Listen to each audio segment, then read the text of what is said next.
कराची के बाहरी इलाके में एक गली थी जो दिन के समय तो बिल्कुल सामान्य लगती थी, मगर रात ढलते ही उसका रंग बदल जाता था। ये गली मोहल्ले के पुराने हिस्से में थी, जहां ज्यादातर खाली प्लॉट और टूटे फूटे मकान थे। दोनों तरफ घने पेड़ ऐसे झुके हुए थे जैसे एक दूसरे से कोई राज कह रहे हों। मेरे बचपन का घर इसी गली के पास था। माँ अक्सर कहती थीं, रात के वक्त वहां मत जाना, अंधेरे में न जाने क्या क्या छुपा होता है।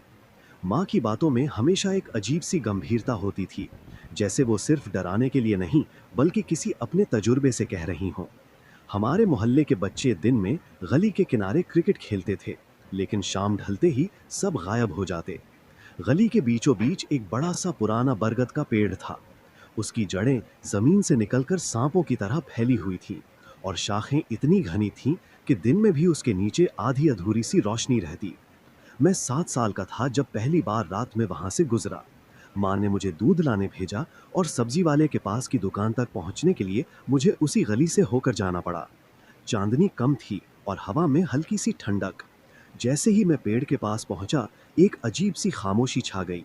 न कोई कुत्ता भौंक रहा था, न हवा की सरसराहट थी। बस दिल की धड़कन थी जो मेरे कानों में गूंज रही थी। मैंने कदम तेज कर दिए। तभी मुझे लगा जैसे मेरे पीछे कोई चल रहा हो, धीरे धीरे। और फिर उसके कदम मेरी चाल से मेल खाने लगे। मैंने पीछे मुड़कर देखने की हिम्मत नहीं की, बस दौड़ पड़ा। घर पहुंचा तो सांस फूल चुकी थी। जब मैंने माँ को बताया, वो अजीब सी मुस्कान के साथ बोली, अंधेरे में वही चीजें होती हैं जो दिन में होती हैं, बस तुम्हारा डर उन्हें सच कर देता है। लेकिन मैं जानता था ये आम डर नहीं था, बचपन की कहानियां और सायों का डर। माँ अक्सर रात को कहानियां सुनाती थीं। जिन्नात जो पुराने पेड़ों में रहते हैं, चुड़ैलें जिनके पैर उल्टे होते हैं, और वो मखलूक जो इंसान के पीछे चलती है लेकिन दिखाई नहीं देती। एक कहानी खास तौर पर मेरे जहन में अटक गई। माँ ने कहा था, सालों पहले इस गली में एक औरत रहती थी जो हर शाम पेड़ के नीचे बैठकर किसी का इंतजार करती थी। कहते हैं कि वो अपने पति का इंतजार करती रही, जो जंग से लौटकर कभी ना आया।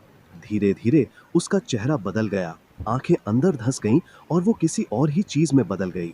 फिर एक रात वो गायब हो गई। उसके बाद से रात में कभी कभी वही साया पेड़ के नीचे खड़ा नजर आता है। मैंने इन बातों पर कभी पूरा यकीन नहीं किया, मगर जब भी रात को वहां से गुजरता, मेरे कदम अपने आप तेज हो जाते।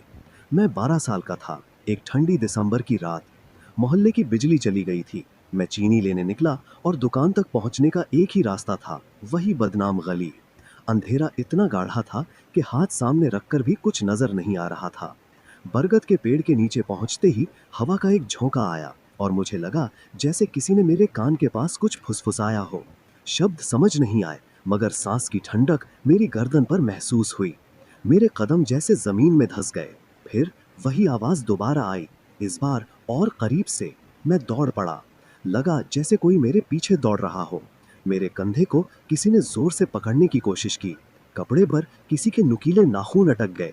घर पहुंचकर दरवाजा बंद किया तो सांस उखड़ रही थी।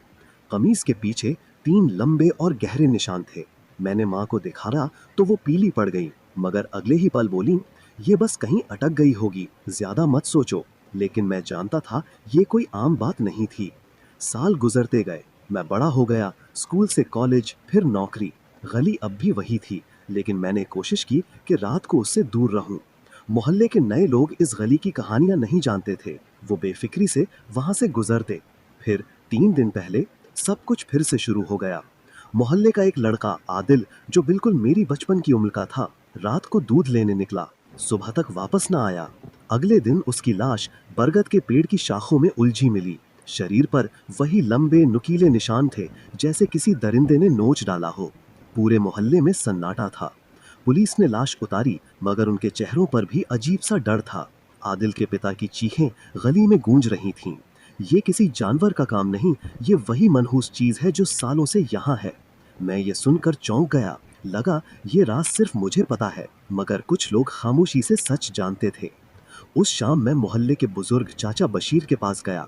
वो उसी गली के किनारे रहते थे और बचपन से हर वाकये के गवाह थे। मैंने हिचकिचाते हुए पूछा, चाचा, ये पेड़ के नीचे जो भी है, क्या है? चाचा ने गहरी सांस ली और बोले, बेटा, ये सिर्फ कहानी नहीं है, ये हकीकत है, और इसकी जड़ें हमारे मोहल्ले की ज़मीन से भी पुरानी हैं। उन्होंने बताया कि ये ज़मीन कभी अंग्रेज़ी दौर का कब्रिस्तान थी। एक कब्र जिसमें एक ऐसी औरत दफन थी जो काले जादू में माहिर थी, कभी हटाई नहीं गई। उसी कब्र के ऊपर बरगद का पेड़ उग आया। वो औरत मरने के बाद भी यहाँ से गई नहीं। उसकी रूह पेड़ की जड़ों में कैद है और रात के वक्त आज़ाद हो जाती है। वो भटकती है, अपना शिकार ढूंढती है।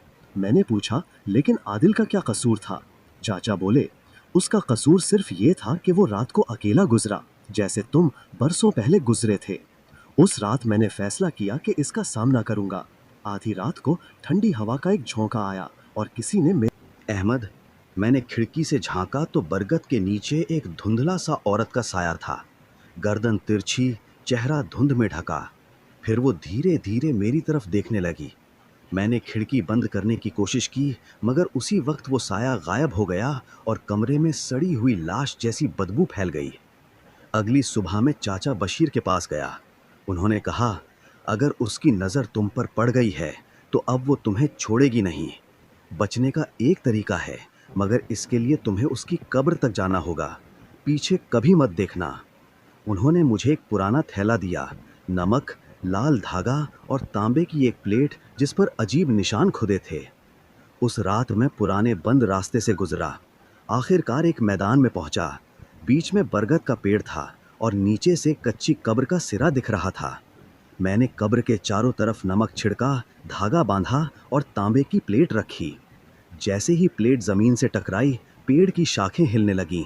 जमीन से धुआं उठने लगा। धुएं में वही औरत थी, पिचकी आंखें, काले होंठ, जहर भरी मुस्कान। वो बोली, तुम भी नहीं बचोगे। मैंने पीछे नहीं देखा। प्लेट को कब्र पर जोर से मारा। जमीन हिलने लगी। जड़ें मेरे पैरों में लिपट गईं। मैंने माचिस से प्लेट में तेल डालकर आग लगा दी। औरत चीखते हुए धुएं में घुल गई। उसके आखिरी शब्द थे, ये खत्म नहीं हुआ। सुबह जब आंख खुली, मैं अपने बिस्तर पर था। बरगद का पेड़ जला हुआ था। लोग कह रहे थे कि अब सब ठीक हो जाएगा, मगर मैं जानता था, रात के आखिरी पहर मैंने एक और साया देखा था जो दूर से मुझे देखकर मुस्कुरा रहा था।